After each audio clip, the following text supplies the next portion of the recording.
now we are going to talk about basically what is it that adds to our self-confidence. So the first thing is that cut the negative self-talk, right? We all talk to ourselves and we beat ourselves up about stuff like we are not good enough, we are not compassionate enough. And whenever we experience failures, that is when we even do more negative self-talk, whereas we should be more compassionate towards ourselves during those periods.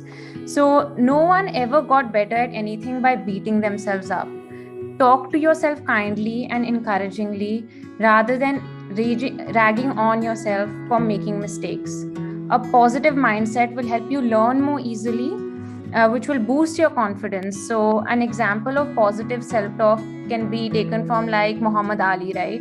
Who repeatedly told himself, I am the greatest.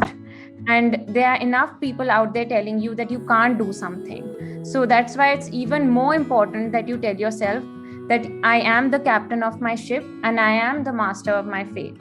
So basically, cut this negative self talk and talk to yourself more positively.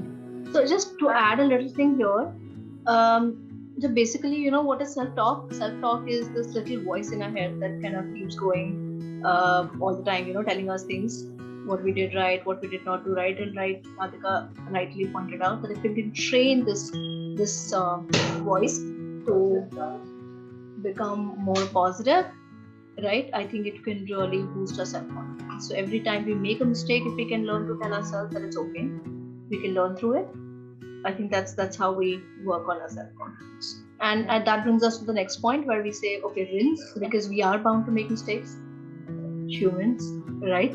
So we are going to make errors, we are going to make challenges, and that's the time when you rinse all that negativity, when you rinse all the negative thoughts about failure, about meeting challenges, about not being able to do something, and repeat that exercise so that you do it better next time. The third one, I think, is like building on your strengths. So actually, research has shown that a good way of boosting your confidence is to focus on your strengths rather than focusing on your weaknesses. Accept what you already do well and make an effort to refine your better qualities. It's a great way to boost your confidence. So for example, when I started my PhD, I already thought I was pretty good at analytical and critical thinking, and that is the thing I focused on. And I tried to focus on that while I was getting better at things that I wasn't so good at. So I built on my strengths. The next point here is ask questions. So I think a lot of us feel nervous to ask a lot of questions, but actually it's really good. Like we should ask questions if we are not clear about something, especially at work, right? Somebody gives us a project and we are not that clear about what to do in the project.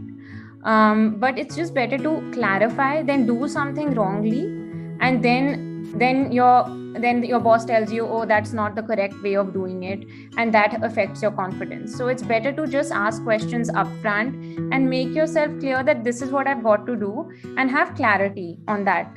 And then the last thing that adds to your self-confidence is to challenge yourself. Accomplishing things that you didn't think possible can be a great way to boost your confidence. Find projects and assignments that give you an opportunity to use your strengths and take on projects that stretch you. So, Brown Walkman says, try something new, even if you're unsure or unafraid. Take like baby steps if needed, but begin to immerse yourself in a new activity or a new project. And so basically take small steps towards something that might be more difficult for you.